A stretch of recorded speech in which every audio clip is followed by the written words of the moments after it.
चतुर्विंशः सर्गः।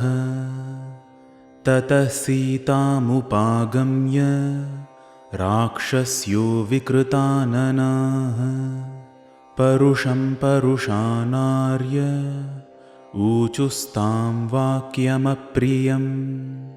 किं त्वमन्तःपुरे सीते सर्वभूतमनोहरे महार्हषयनूपेते न वासमनुमन्यसे। मानुषी मानुषस्यैव भार्या त्वं बहुमन्यसे। प्रत्याहारमनोरामान्न त्वं जातु भविष्यसि।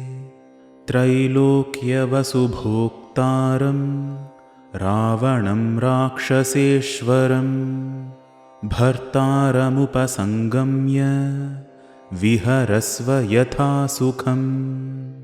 मानुषी मानुषं तन्तु राममिच्छसि शोभने राज्याद्भ्रष्टमसिद्धार्थं विक्लबं त्वमनिन्दिते। राक्षसीनां वचः श्रुत्वा सीता पद्मनिभेक्षणा नेत्राभ्यामश्रुपूर्णाभ्यामिदं वचनमब्रवीत्। यदिदं लोकविद्विष्टमुदाहारथसङ्गताः नैतन्मनसि वाक्यं मे किल्बिषं प्रतिभाति वः। न मानुषी राक्षसस्य भार्या भवितुमर्हति। कामं खादत मां सर्वा न करिष्यामि वो वचः। दीनो वा राज्यहीनो वा यो मे भर्ता स मे गुरुः। तन्नित्यमनुरक्तास्मि यथा सूर्यं सुवर्चला यथा शची महाभागा शक्रं समुपतिष्ठति। अरुन्धती वसिष्ठं च रोहिणी शशिनं यथा लोपामुद्रा यथागस्त्यं सुकन्याच्यवनं यथा सावित्री सत्यवन्तं च कपिलं श्रीमती यथा सौदासम्मदयन्तीव केशिनी सगरं यथा नैषधं-दमयन्तीव भैमीपतिमनुव्रता। तथाहमिक्ष्वाकुवरं रामं पतिमनुव्रता। सीताया वचनं श्रुत्वा राक्षस्यः क्रोधमूर्च्छिताः भर्त्सयन्ति स्म परुषैर्वाक्यैरावणचोदिताः। अवलीनः स निर्वाक्यो हनुमान् शिंशुपाद्रुमे सीतां सन्तर्जयन्तीस्ता राक्षसीरशृणोत्कपिः। तामभिक्रम्य संक्रुद्धा वेपमानान् समन्ततः भृशंसन्लिलिहुर्दीप्तान् प्रलम्बान् दशनच्छदान्। ऊचुश्च परमक्रुद्धाः प्रगृह्याशु परश्वधान्। नेयमर्हति भर्तारं रावणं राक्षसाधिपम्। सा भर्त्स्यमाना भीमाभि राक्षसीभिर्वरानना सबाष्पमपसर्पन्ती शिंशुपां तामुपागमत्। ततस्तां शिंशुपां सीता राक्षसीभिः समावृता। अभिगम्य विशालाक्षी तस्थौ शोकपरिप्लुता। तां कृशां दीनवदनां मलिनाम्बरधारिणीं भर्त्सयाञ्चक्रिरे सीतां राक्षस्यस्तान् समन्ततः। ततस्तां विनता नाम राक्षसी भीमदर्शना। अब्रवीत् कुपिताकारा कराला निर्नतोदरी। सीते पर्याप्तमेतावद्भर्तुस्नेहो निदर्शितः। सर्वात्रातिकृतं भद्रे व्यसनायोपकल्पते।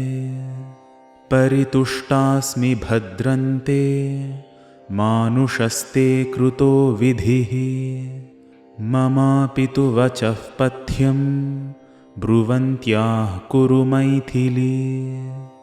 रावणं भज भर्तारं सर्वरक्षसां। विक्रान्तं रूपवन्तं च सुरेशमिव वासवं। दक्षिणं त्यागशीलं च सर्वस्य प्रियदर्शनं। मानुषं कृपणं रामं त्यक्त्वा रावणमाश्रय। दिव्याङ्गरागा वैदेही दिव्याभरणभूषिता। अद्य प्रभृति सर्वेषां लोकानामीश्वरी भव। अग्ने स्वाहा यथा देवी शचीवेन्द्रस्य शोभने। किं ते रामेण वैदेही कृपणेन गतायुषा। एतदुक्तं च मे वाक्यं यदि त्वं न करिष्यसि। अस्मिन् मुहूर्ते सर्वास्त्वां भक्षयिष्यामहे वयम्। अन्या तु विकटा नाम लम्बमानपयोधरा। अब्रवीत् कुपिता सीतां मुष्टिमुद्यम्य गर्जति। बहून्यप्रियरूपाणि वचनानि सुदुर्मते। अनुक्रोशान् मृदुत्वाच्च सोढानि तव मैथिली। न च नः कुरुषे वाक्यं हितं कालपुरस्कृतम्। आनीतासि समुद्रस्य पारमन्यैर्दुरासदम्। रावणान्तःपुरं घोरं प्रविष्टा चासि मैथिली। रावणस्य गृहे रुद्धामस्माभिस्तु सुरक्षिताम्। न त्वां शक्तः परित्रातुमपि साक्षात् पुरन्दरः। कुरुष्व हितवादिन्या वचनं मम मैथिली। अलमश्रुप्रपातेन त्यज शोकमनर्थकम्।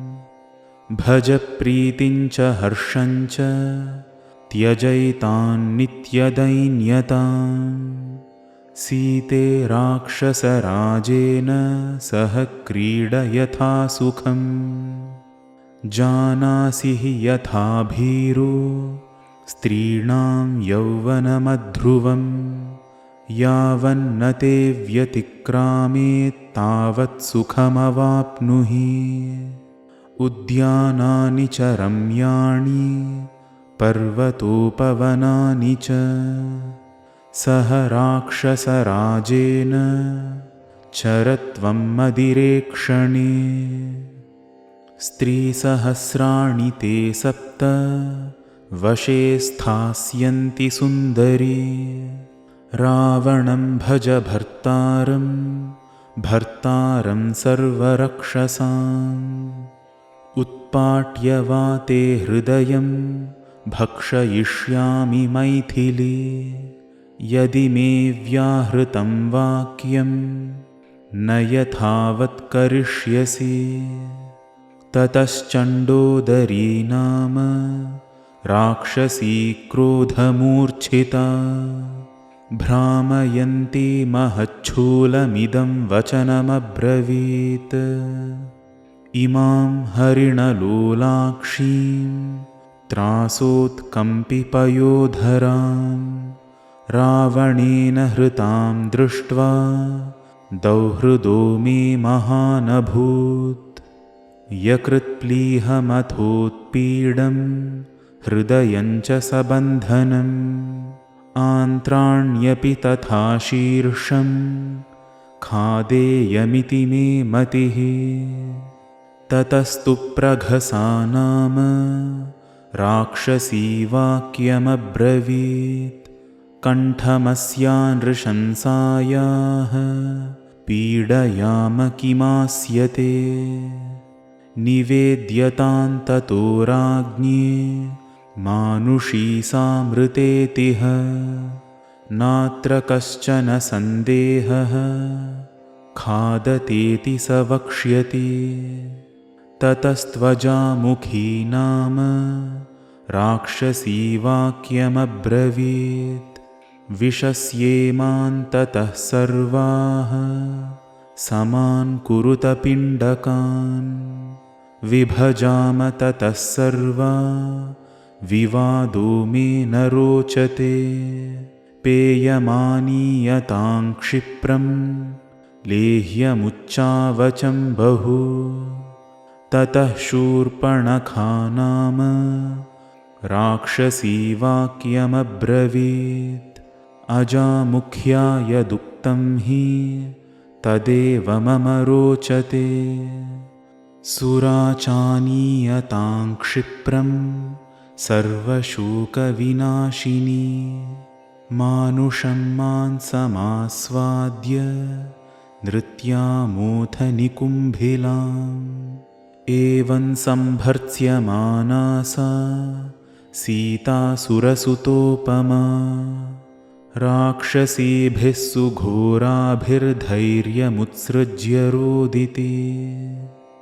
इत्यार्षे श्रीमद् रामायणे सुन्दरकाण्डे 24 सर्गः। 25 सर्गः। अथ तासां वदन्तीनां परुषं दारुणं बहु। राक्षसीनामसौम्यानां रुरोदजनकात्मजा। एवमुक्ता तु वैदेही राक्षसीभिर्मनस्विनी। उवाच परमत्रस्ता भाष्पगद्गदया गिरा। न मानुषी राक्षसस्य भार्या भवितुमर्हति। कामं खादत मां सर्वा न करिष्यामि वो वचः। सा राक्षसी मध्यगता सीतासुरसुतोपमा। न शर्मलेभे दुःखार्ता रावणेन च तर्जिता। वेपते स्माधिकं सीता विशन्तीवाङ्गमात्मनः। वने यूथपरिभ्रष्टा मृगीकोकैरिवार्दिता। सात्वशोकस्य विपुलां शाखामालम्ब्य पुष्पितां। चिन्तयामास शोकेन भर्तारं भग्नमानसा। सा स्नापयन्ती विपुलौ स्तनौ नेत्रजलस्रवैः। चिन्तयन्ती न शोकस्य तदान्तमधिगच्छति। सा वेपमाना पतिता प्रवाते कदली यथा। राक्षसीनां भयत्रस्ता विवर्णवदनाभवत्। तस्याः सा दीर्घविपुला वेपन्त्या सीतया तदा। ददृशे कम्पिनी वेणी व्यालीव परिसर्पति। सा निःश्वसन्ती दुःखार्ता शोकोपहतचेतना। आर्ता व्यसृजदश्रूणि मैथिली विललाप च।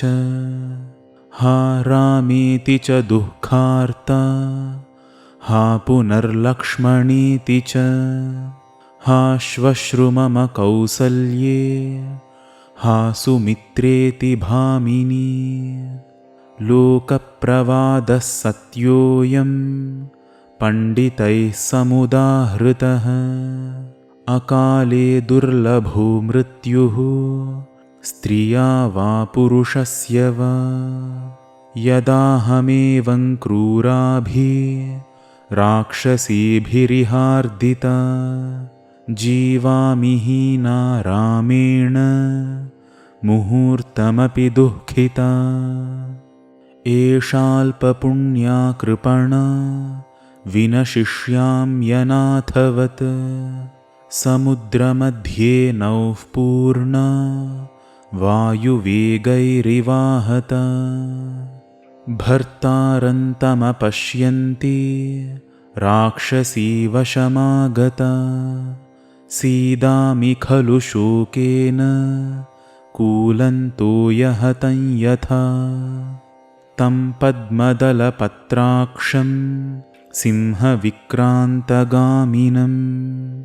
धन्याः पश्यन्ति मे नाथं कृतज्ञं प्रियवादिनं सर्वथा तेन हीनाय रामेण विदितात्मना तीक्ष्णं विषमिवास्वाद्य दुर्लभं मम जीवितं कीदृशं तु महापापं मया जन्मान्तरे कृतं येनेदं प्राप्यते दुःखं मया घोरं सुदारुणं जीवितं त्यक्तुमिच्छामि शोकेन महतावृता राक्षसीभिश्च रक्षन्त्या रामो नासाद्यते मया धिगस्तु खलु मानुष्यं धिगस्तु परवश्यताम्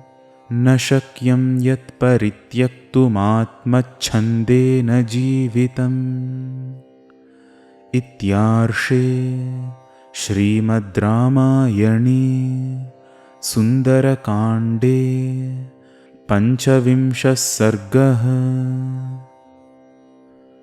षड्विंशः सर्गः प्रसक्ताश्रुमुखी त्वेवं ब्रुवन्ती जनकात्मजा अधोगतमुखी बाला विलप्तुमुपचक्रमे उन्मत्तेव प्रमत्तेव भ्रान्तचित्तेव शोचति उपावृत्ता किशोरीव विवेष्टन्ति महीतले राघवस्य प्रमत्तस्य रक्षसा कामरूपिणा रावणेन प्रमथ्याहमानीताक्रोशति बलात् राक्षसी वशमापन्ना भर्त्स्यमाना सुदारुणं चिन्तयन्ती सुदुःखार्ता नाहं जीवितुमुत्सहे न हि मे जीवितेनार्थो नैवार्थैर्न च भूषणैः वसन्त्या राक्षसी मध्ये विना रामं महारथम् अश्मसारमिदन्नूनमथवाप्यजरामरम् हृदयं मम येनेदं न दुःखेनावशीर्यते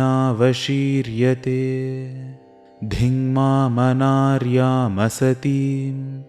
याहन्तेन विना कृता मुहूर्तमपि रक्षामि जीवितं पापजीविता का च मे जीविते श्रद्धा सुखे वा तं प्रियं विना भर्तारं सागरान्ताय वसुधायाः प्रियं वदं भिद्यतां भक्ष्यतां वापि शरीरं विसृजाम्यहं न चाप्यहं चिरं दुःखं सहेयं प्रियवर्जिता चरणेनापि सव्येन न स्पृशेयन्निशाचरं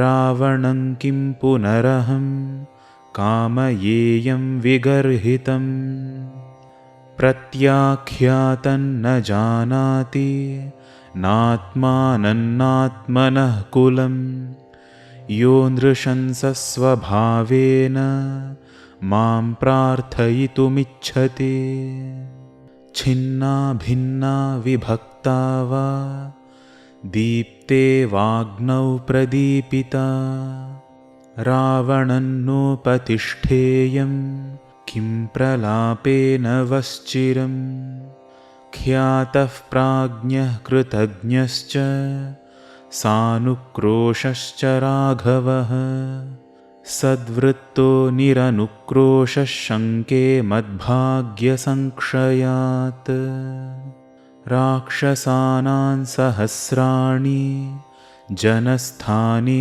14 येनैकेन निरस्तानि समाङ्किन्नाभिपद्यते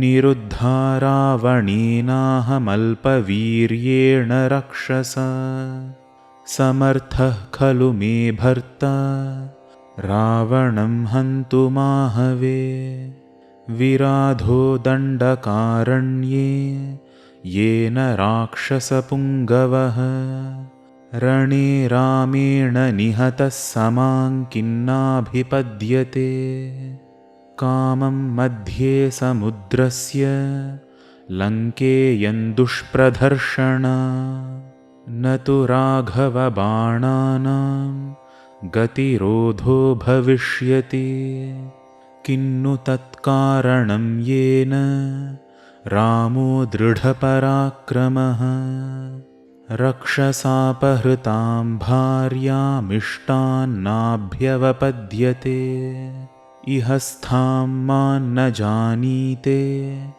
शङ्के लक्ष्मणपूर्वजः जानन्नपि हि तेजस्वी धर्षणं मर्शयिष्यति हृतेति योऽधिगत्वा मां राघवाय निवेदयेत् गृध्रराजोऽपि सरणे रावणेन निपातितः कृतं कर्म महत्तेन मां तथाभ्यवपद्यता तिष्ठता रावणद्वन्द्वे वृद्धेनापि जटायुषा यदि मामिह जानीयाद्वर्तमानान् स राघवः अद्य बाणैरभिक्रुद्धः कुर्याल्लोकमराक्षसम् विधमेच्च पुरीं लङ्कां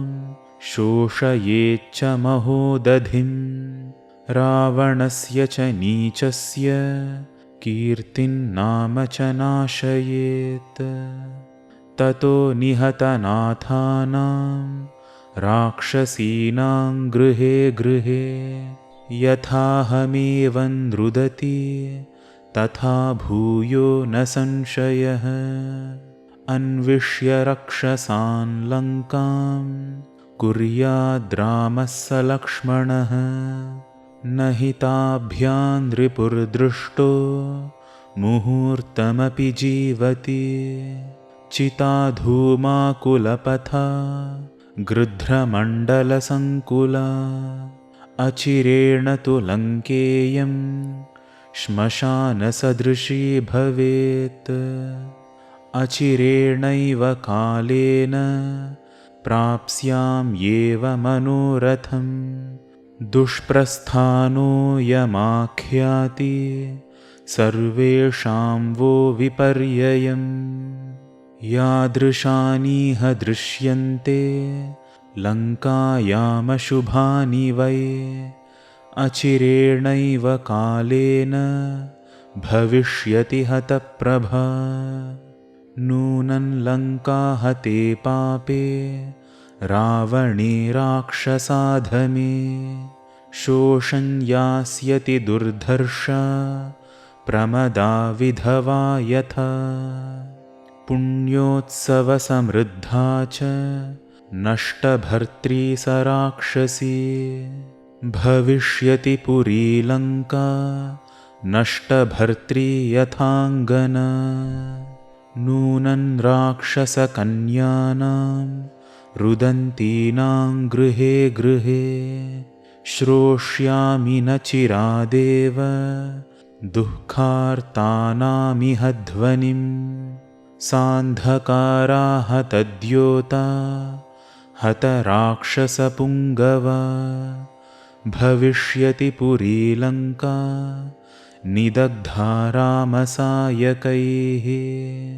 यदि नाम सशूरो मां रामो रक्तान्तलोचनः। जानीयाद्वर्तमानां हि रावणस्य निवेशने। अनेन तु नृशंसेन रावणेनाधमेन मे। समयो यस्तु निर्दिष्टस्तस्य कालोऽयमागतः। स च मे विहितो मृत्युरस्मिन् दुष्टे न वर्तते। अकार्यं ये न जानन्ति नैरृताः पापकारिणः। अधर्मात्तु महोत्पातो भविष्यति हि साम्प्रतम्। नैते धर्मं विजानन्ति राक्षसाः पिशिताशनाः। ध्रुवं मां प्रातराशार्थे राक्षसः कल्पयिष्यति। साहं कथं करिष्यामि तं विना प्रियदर्शनम्। रामं रक्तान्तनयनमपश्यन्ती सुदुःखिता। यदि कश्चित् प्रदाता मे विषस्याद्य भवेदिह। क्षिप्रं वैवस्वतं देवं पश्येयं पतिना विना। नाजानाज्जीवतीन् रामः समान् लक्ष्मणपूर्वजः। जानन्तौ तौ न कुर्यातां नोर्व्यां हि मम मार्गणम्। नूनं ममैव शोकेन सवीरो लक्ष्मणाग्रजः। देवलोकमितो यातस्त्यक्त्वा देहं महीतले। धन्या देवाः स गन्धर्वाः सिद्धाश्च परमर्षयः। मम पश्यन्ति ये नाथं रामं राजीवलोचनम्। अथवा न हि तस्यार्थो धर्मकामस्य धीमतः।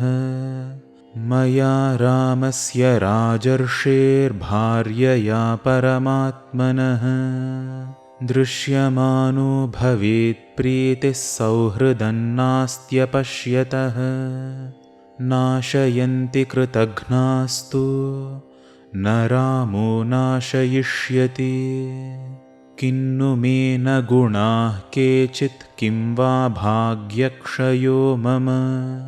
याहं सीदामि रामेण हीना मुख्येन भामिनी। श्रेयो मे जीवितान्मर्तुं विहीनाया महात्मनः। रामादक्लिष्टचारित्राच्छूराच्छत्रुनिबर्हणात्।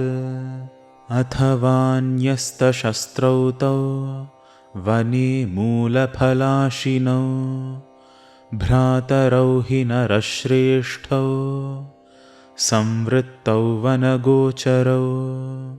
अथवा राक्षसेन्द्रेण रावणेन दुरात्मना। छद्मनाघातितौ शूरौ भ्रातरौ रामलक्ष्मणौ। साहमेवं गते काले मर्तुमिच्छामि सर्वथा। न च मे विहितो मृत्युरस्मिन् दुःखेऽपि वर्तते। धन्याः खलु महात्मानो मुनयस्त्यक्तकिल्बिषाः। जितात्मनो महाभागा येषान्नस्तः प्रिया प्रिये प्रियान्न सम्भवेद् दुःखमप्रियादधिकं भयम् ताभ्यां हि ये वियुज्यन्ते नमस्तेषां महात्मनां साहं त्यक्त्वा प्रियेणैव रामेण विदितात्मना प्राणास्त्यक्ष्यामि पापस्य रावणस्य गतावशम् इत्यार्षे श्रीमद् रामायणे सुन्दरकाण्डे षड्विंशः सर्गः। सप्तविंशः सर्गः। इत्युक्ता सीतया घोरं राक्षस्यः क्रोधमूर्च्छिताः काश्चिज्जग्मुस्तदाख्यातुं रावणस्य तरस्विनः ततः सीतामुपागम्य राक्षस्यो घोरदर्शनाः पुनः परुषमेकार्थमनर्थार्थमथाब्रुवन् अद्येदानीं तवानार्ये सीते पापविनिश्चये राक्षस्यो भक्षयिष्यन्ति मांसमेतद्यथा सुखम् सीतान्ताभिरनार्याभिर्दृष्ट्वा सन्तर्जितां तदा राक्षसी त्रिजटावृद्धा शयानावाक्यमब्रवीत् आत्मानं खादतानार्या न सीतां भक्षयिष्यथ जनकस्य सुतामिष्टां स्नुषां दशरथस्य च स्वप्नो ह्यद्य मया दृष्टो दारुणो रोमहर्षणः राक्षसानामभावाय भर्तुरस्याभवाय च एवमुक्तास्त्रिजटया राक्षस्यः क्रोधमूर्च्छिताः सर्वा एवाब्रुवन् भीतास्त्रिजटान्तामिदं वचः कथयस्वत्वया दृष्टः स्वप्नोऽयं कीदृशो निशि तासां श्रुत्वा तु वचनं राक्षसीनां मुखाच्युतम् उवाच वचनं काले त्रिजटा स्वप्नसंश्रितम् गजदन्तमयीं दिव्यां शिबिकामन्तरिक्षगां युक्तां हंससहस्रेण स्वयमास्थाय राघवः शुक्लमाल्याम्बरधरो लक्ष्मणेन सहागतः स्वप्ने चाद्य मया दृष्टा सीता शुक्लाम्बरावृता सागरेण परिक्षिप्तं श्वेतं पर्वतमास्थिता रामेण सङ्गता सीता भास्करेण प्रभायथा राघवश्च मया दृष्टश्चतुर्दंष्ट्रं महागजम् आरूढः शैलसङ्काशं चचार सह लक्ष्मणः ततस्तौ नरशार्दूलौ दीप्यमानौ स्वतेजसा शुक्लमाल्याम्बरधरौ जानकीं पर्युपस्थितौ ततस्तस्य नगस्याग्रे ह्याकाशस्थस्य दन्तिनः भर्त्रा परिगृहीतस्य जानकी स्कन्धमाश्रिता भर्तुरङ्कात् समुत्पत्य ततः कमललोचना चन्द्रसूर्यौ मया दृष्टा पाणिना परिमार्जति ततस्ताभ्यां कुमाराभ्यामास्थितः स गजोत्तमः सीतया च विशालाक्ष्या लङ्काया उपरि स्थितः पाण्डुरर्षभयुक्तेन रथेनाष्टयुजा स्वयम् इहोपयातः काकुत्स्थः सीतया सह भार्यया लक्ष्मणेन सह भ्रात्रा सीतया सह वीर्यवान् आरुह्य पुष्पकं दिव्यं विमानं सूर्यसन्निभम् उत्तरान् दिशमालोक्य जगाम पुरुषोत्तमः एवं स्वप्ने मया दृष्टो रामो विष्णुपराक्रमः लक्ष्मणेन सह भ्रात्रा सीतया सह राघवः न हि रामो महातेजाः शक्यो जेतुं सुरासुरैः राक्षसैर्वापि चान्यैर्वा स्वर्गः पापजनैरिव रावणश्च मया दृष्टः क्षितौ तैलसमुक्षितः रक्तवासाः पिबन्मत्तः करवीरकृतस्रजः विमानात् पुष्पकादद्य रावणः पतितो भुवि कृष्यमाणस्त्रिया दृष्टो मुण्डः कृष्णाम्बरः पुनः रथेन खरयुक्तेन रक्तमाल्यानुलेपनः पिबंस्तैलं हसन्नृत्यन् भ्रान्तचित्ताकुलेन्द्रियः गर्दभेन ययौ शीघ्रं दक्षिणान् दिशमास्थितः पुनरेव मया दृष्टो रावणो राक्षसेश्वरः पतितो वाक्चिरा भूमौ गर्दभाद्भयमोहितः सहसोत्थाय सम्भ्रान्तो भयार्तो मदविह्वलः उन्मत्त इव दिग्वासा दुर्वाक्यं प्रलपन् बहु दुर्गन्धं दुस्सहं घोरं तिमिरन्नरकोपमं मलपङ्कं प्रविश्याशु मग्नस्तत्र स रावणः कण्ठे बद्ध्वा दशग्रीवं प्रमदा रक्तवासिनी कालीकर्दमलिप्ताङ्गी दिशन् यां प्रकर्षति एवं तत्र मया दृष्टः कुम्भकर्णो निशाचरः रावणस्य सुताः सर्वे दृष्टास्तैलसमुक्षिताः वराहेण दशग्रीवः शिंशुमारेण चेन्द्रजित् उष्ट्रेण कुम्भकर्णश्च प्रयाता दक्षिणान् दिशम् एकस्तत्र मया दृष्टः श्वेतच्छत्रो विभीषणः शुक्लमाल्याम्बरधरः शुक्लगन्धानुलेपनः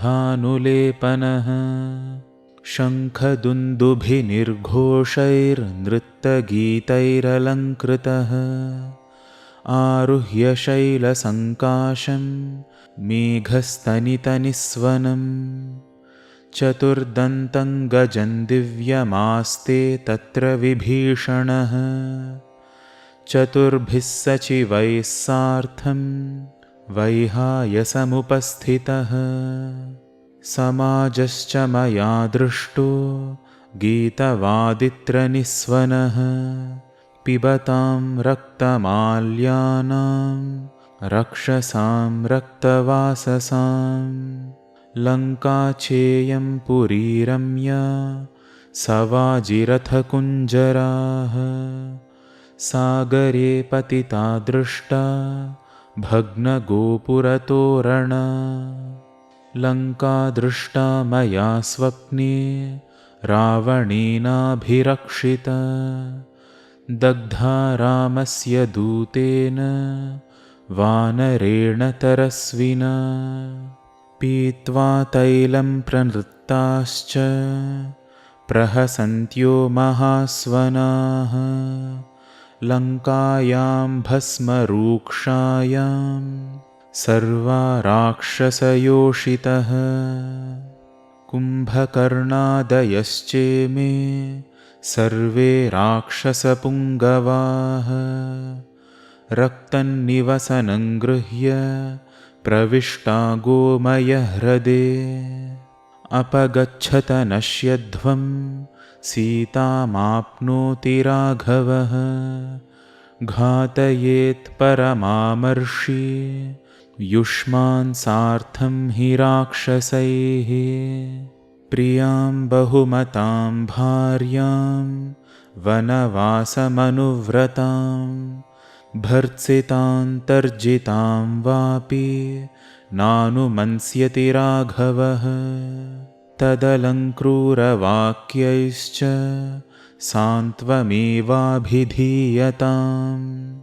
अभियाचामवैदेहीमेतद्धिममरोचते यस्यामेवं विधः स्वप्नो दुःखितायां प्रदृश्यते सा दुःखैर्विविधैर्मुक्ता प्रियं प्राप्नोत्यनुत्तमम् भर्त्सितामपि याचध्वं राक्षस्यः किं विवक्षया राघवाद्धिभयं घोरं राक्षसानामुपस्थितं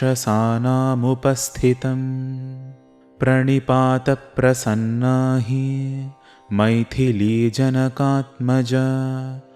अलमेषा परित्रातुं राक्षस्यो महतो भयात् अपि चास्या विशालाक्ष्या न किञ्चिदुपलक्ष्ये विरूपमपि चाङ्गेषु सुसूक्ष्ममपि लक्षणम् छाया वैगुण्यमात्रं तु शङ्के दुःखमुपस्थितम् अदुःखार्हामिमां देवीं वैहायसमुपस्थिताम्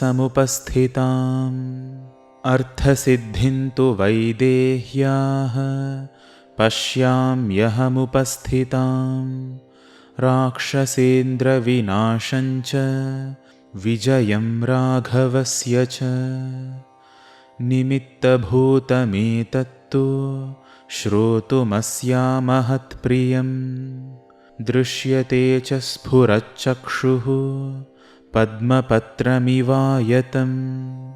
ईषच्छहृषितो वास्या दक्षिणाया ह्यदक्षिणः अकस्मादेव वैदेह्या बाहुरेकः प्रकम्पते करेणुहस्तप्रतिमः सव्यश्चोरुरनुत्तमः वेपमानः सूचयति राघवं पुरतस्थितम् पक्षी च शाखानिलयं प्रविष्टः पुनः पुनश्चोत्तमसान्त्ववादी सुस्वागतं वाचमुदीरयानः पुनः पुनश्चोदयतीव हृष्टः।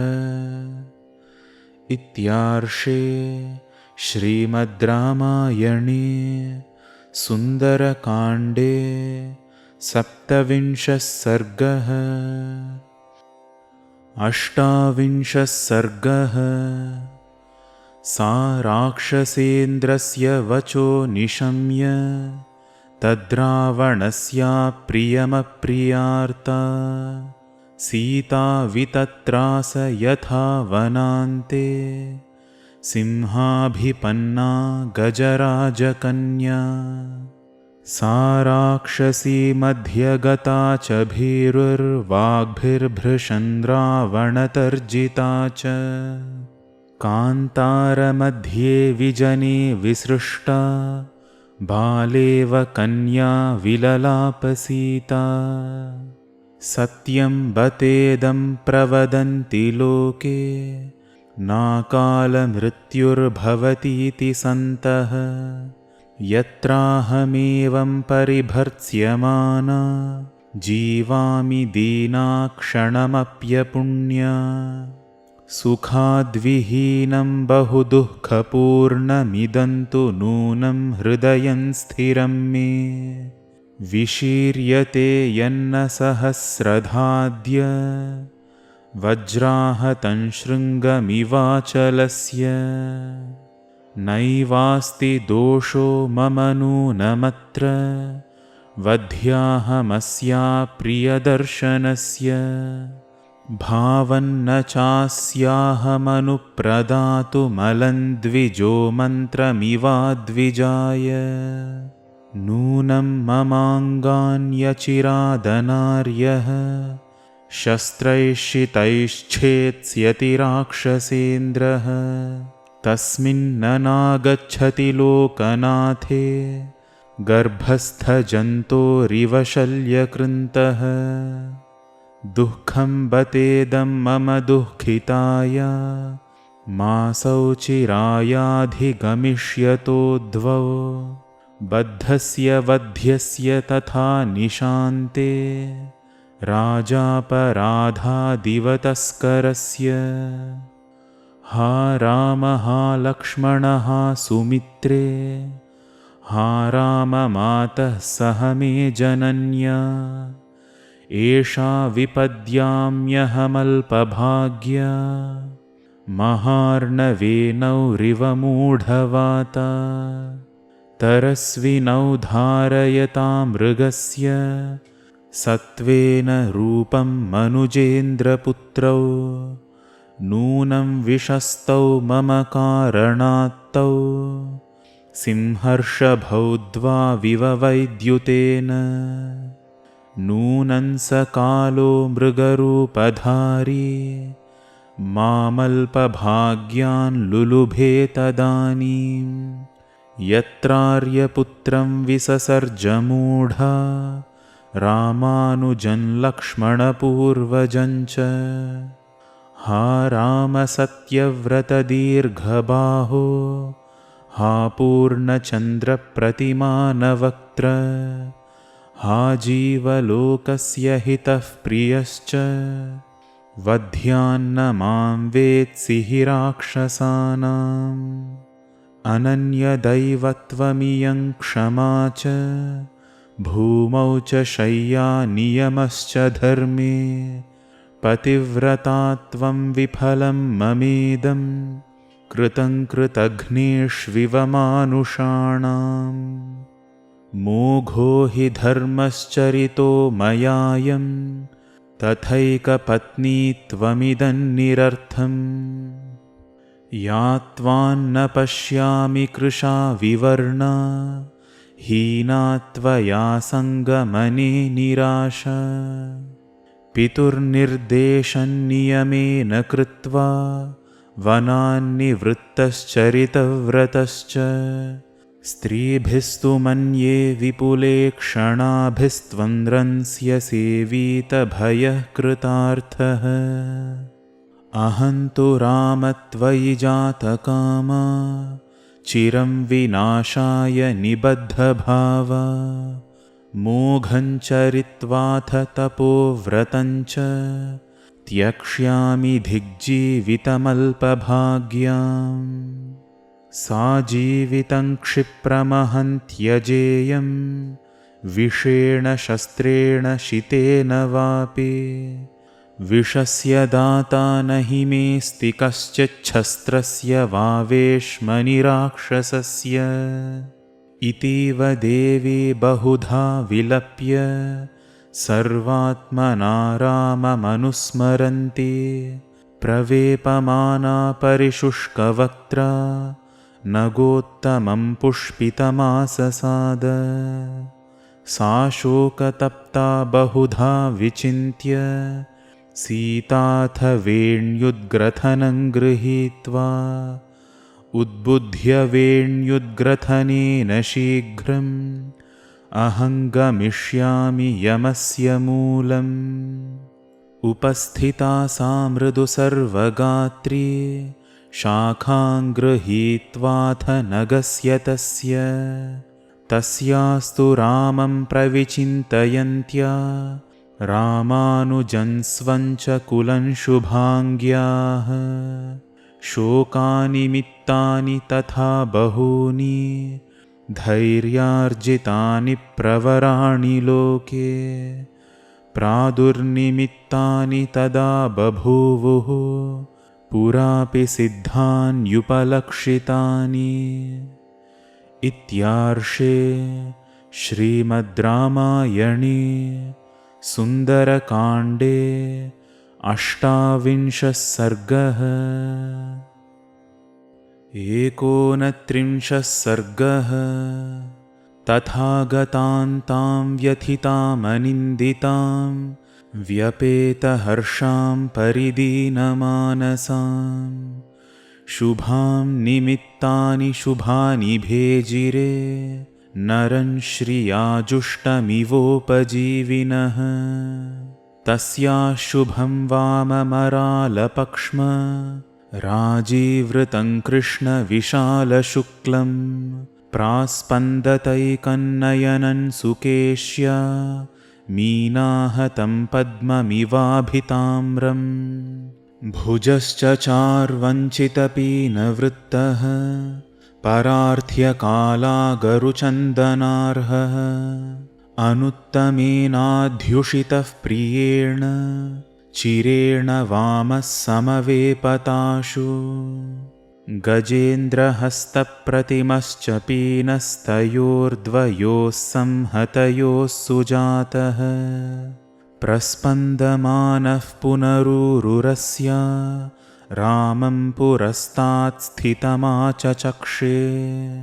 शुभं पुनर्हेमसमानवर्णमीषद्रजोध्वस्तमिवामलाक्ष्याः वासस्थितायाः शिखराग्रदन्त्याः किञ्चित्परिस्रंसतचारुगात्र्याः।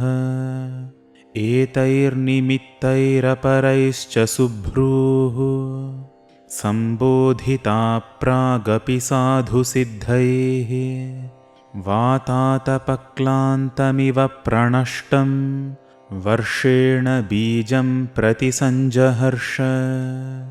तस्याः पुनर्बिम्बफलाधरोष्ठं स्वक्षिभ्रुकेशान्तमरालपक्ष्म वक्त्रं बभासे सितशुक्लदंष्ट्रं राहोर्मुखाच्चन्द्र इव प्रमुक्तः। सावीतशोकाव्यपनीततन्द्री शान्तज्वरा हर्षविबुद्धसत्त्वा अशोभतार्या वदनेन शुक्ले शीतांशुना रात्रिरिवोदितेन। इत्यार्षे श्रीमद् रामायणे सुन्दरकाण्डे 29 सर्गः। 30 सर्गः। हनुमानपि विक्रान्तः सर्वं शुश्रावतत्वतः सीतायास्त्रिजटायाश्च राक्षसीनां च तर्जनम् अवेक्षमाणस्तां देवीं देवतामिव नन्दने। ततो बहुविधां चिन्तां चिन्तयामास वानरः यां कपीनां सहस्राणि सुबहून्ययुतानि च दिक्षु सर्वासु मार्गन्ते सेयमासादिता मया। चारेण तु सुयुक्तेन शत्रोः शक्तिमवेक्षता गूढेन चरता तावदवेक्षितमिदं मया। राक्षसानां विशेषश्च पुरी चेयमवेक्षिता राक्षसाधिपतेरस्य प्रभावो रावणस्य च। युक्तं तस्याप्रमेयस्य सर्वसत्त्वदयावतः समाश्वासयितुं भार्यां पतिदर्शनकाङ्क्षिणीम्। अहमाश्वासयां येनां पूर्णचन्द्रनिभाननाम् अदृष्टदुःखां दुःखार्तां दुःखस्यान्तमगच्छतीम्। यद्यप्यहमिमां देवीं शोकोपहतचेतनाम् अनाश्वास्य गमिष्यामि दोषवद्गमनं भवेत्। गते हि मयि तत्रेयं राजपुत्री यशस्विनी परित्राणमविन्दन्ति जानकी जीवितं त्यजेत्। मया च स महाबाहुः पूर्णचन्द्रनिभाननः समाश्वासयितुन्याय्यः सीतादर्शनलालसः। निशाचरीणां प्रत्यक्षमनर्हञ्चाभिभाषितं कथन्नु खलु कर्तव्यमिदं कृच्छ्रगतो ह्यहम्। अनेन रात्रिशेषेण यदि नाश्वास्यते मया सर्वथा नास्ति सन्देहः परित्यक्ष्यति जीवितं। रामश्च यदि पृच्छेन्मां किं मां सीता ब्रवीद्वचः किमहं तं प्रतिब्रूयामसम्भाष्य सुमध्यमाम्। सीतासन्देशरहितं मामितस्त्वरया गतं निर्दहेदपि काकुत्स्थः क्रुद्धस्तीव्रेण चक्षुषा। यदि चोद्योजयिष्यामि भर्तारं रामकारणात् व्यर्थमागमनं तस्य ससैन्यस्य भविष्यति। अन्तरं त्वहमासाद्य राक्षसीनामिह स्थितः शनैराश्वासयिष्यामि सन्तापबहुलामिमाम्। अहं त्वतितनुश्चैव वानरश्च विशेषतः वाचञ्चोदाहरिष्यामि मानुषीमिह संस्कृताम्। यदि वाचं प्रदास्यामि द्विजातिरिव संस्कृतां रावणं मन्यमाना मां सीता भीता भविष्यति। वानरस्य विशेषेण कथं स्यादभिभाषणम् अवश्यमेव वक्तव्यं मानुषं वाक्यमर्थवत्। मया सान्त्वयितुं शक्या नान्यथेयमनिन्दिता। सेयमालोक्य मे रूपं जानकी भाषितं तथा रक्षोभिस्त्रासिता पूर्वं भूयस्त्रासङ्गमिष्यति। ततो जातपरित्रासा शब्दं कुर्यान्मनस्विनी जानमाना विशालाक्षी रावणं कामरूपिणं। सीतया च कृते शब्दे सहसा राक्षसी गणाः नानाप्रहरणो घोरः समेयादन्तकोपमः। ततो मां सम्परिक्षिप्य सर्वतो विकृताननाः वधे च ग्रहणे चैव कुर्युर्यत्नं यथा बलम्। गृह्य शाखाः प्रशाखाश्च स्कन्धाश्चोत्तमशाखिनां दृष्ट्वा विपरिधावन्तं भवेयुर्भयशङ्किताः। मम रूपं च सम्प्रेक्ष्य वने विचरतो महत् राक्षस्यो भयवित्रस्ता भवेयुर्विकृताननाः। ततः कुर्युः समाह्वानं राक्षस्यो रक्षसामपि राक्षसेन्द्रनियुक्तानां राक्षसेन्द्रनिवेशने। ते शूलशक्तिनिस्त्रिंशविविधायुधपाणयः आपतेयुर्विमर्देऽस्मिन् वेगेनोद्वेगकारणात्। समृद्धस्तैस्तु परितो विधमन् रक्षसां बलं शक्नुयान्न तु सम्प्राप्तुं परं पारं महोदधेः। मां वा गृह्णीयुराप्लुत्य बहवः शीघ्रकारिणः स्यादियञ्चागृहीतार्था मम च ग्रहणं भवेत्। हिंसाभिरुचयो हिंस्युरिमां वाजनकात्मजां विपन्नं स्यात् ततः कार्यं रामसुग्रीवयोरिदम् उद्देशे नष्टमार्गेऽस्मिन् राक्षसैः परिवारिते सागरेण परिक्षिप्ते गुप्ते वसति जानकी विशस्ते वा गृहीते वा रक्षोभिर्मयि संयुगे नान्यं पश्यामि रामस्य साहाय्यं कार्यसाधने विमृशंश्च न पश्यामि यो हते मयि वानरः शतयोजनविस्तीर्णं लङ्घयेत महोदधिं कामं हन्तुं समर्थोऽस्मि सहस्राण्यपि रक्षसां न तु शक्ष्यामि सम्प्राप्तुं परं पारं महोदधेः असत्यानि च युद्धानि संशयो मे न रोचते कश्च निःसंशयं कार्यं कुर्यात् प्राज्ञः ससंशयम् प्राणत्यागश्च वैदेह्या भवेदनभिभाषणे एष दोषो महान् हि स्यान्मम सीताभिभाषणे भूताश्चार्था विनश्यन्ते देशकालविरोधिताः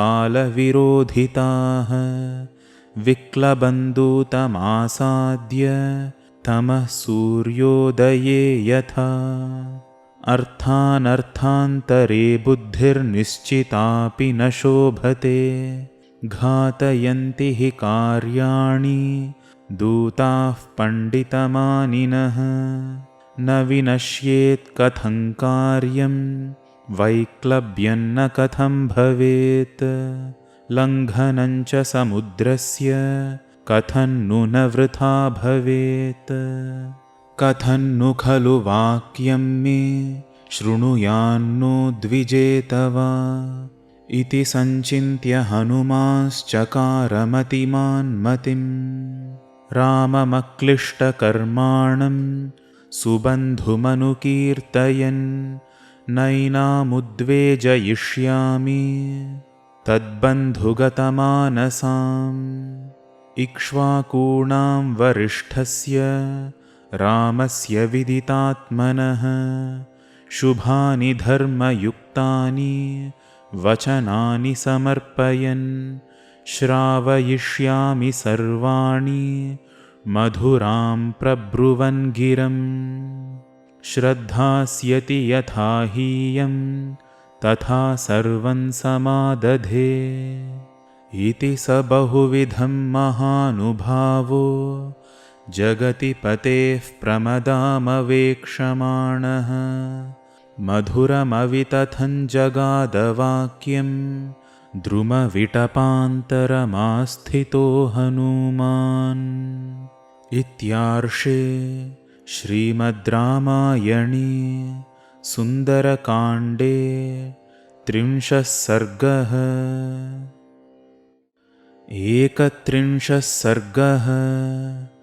एवं बहुविधां चिन्तां चिन्तयित्वा महाकपिः संश्रवे मधुरं वाक्यं वैदेह्याव्याजहारः। राजा दशरथो नाम रथकुञ्जरवाजिमान् पुण्यशीलो महाकीर्तिः ऋजुरासीन्महायशाः। राजर्षीणां गुणश्रेष्ठस्तपसाचर्षिभिः समः चक्रवर्तिकुले जातः पुरन्दरसमो बले। अहिंसारतिरक्षुद्रो घृणी सत्यपराक्रमः मुख्यश्चेक्ष्वाकुवंशस्य लक्ष्मीवान् लक्ष्मीवर्धनः। पार्थिवव्यञ्जनैर्युक्तः पृथुश्रीः पार्थिवर्षभः। पृथिव्यां चतुरन्तायां विश्रुतः सुखदः सुखी तस्य पुत्रः प्रियो ज्येष्ठस्ताराधिपनिभाननः रामो नाम विशेषज्ञः श्रेष्ठः सर्वधनुष्मताम् रक्षिता स्वस्य धर्मस्य स्वजनस्य च रक्षिता रक्षिता जीवलोकस्य धर्मस्य च परन्तपः तस्य सत्याभिसन्धस्य वृद्धस्य वचनात् पितुः सभार्यः सह च भ्रात्रा वीरः प्रव्राजितो वनम् तेन तत्र महारण्ये मृगयां परिधावता राक्षसानि हताः शूरा बहवः कामरूपिणः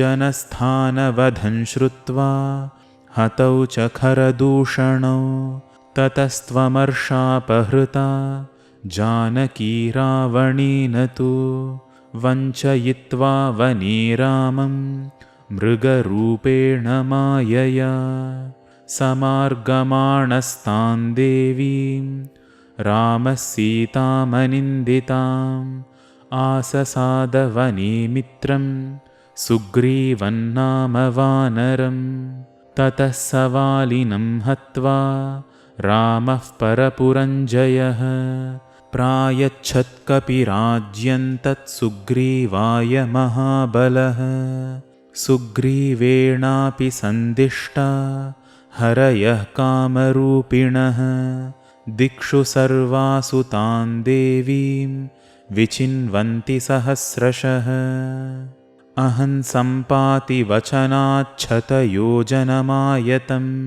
अस्या हेतोर्विशालाक्ष्याः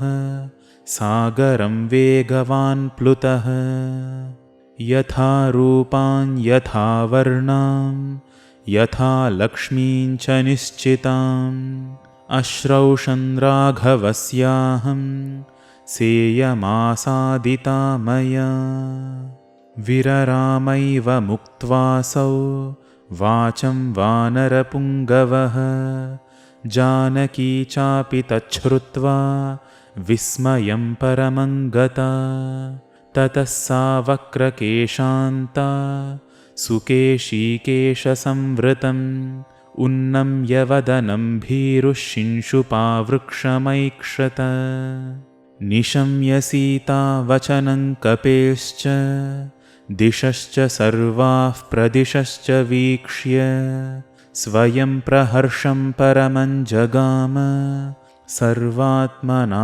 राममनुस्मरन्ति सातिर्यगूर्ध्वं च तथाप्यधस्तान्निरीक्षमाणा तमचिन्त्य बुद्धिं ददर्श पिङ्गाधिपतेरमात्यं वातात्मजं सूर्यमिवोदयस्थम् इत्यार्षे श्रीमद् रामायणे सुन्दरकाण्डे 31 सर्गः।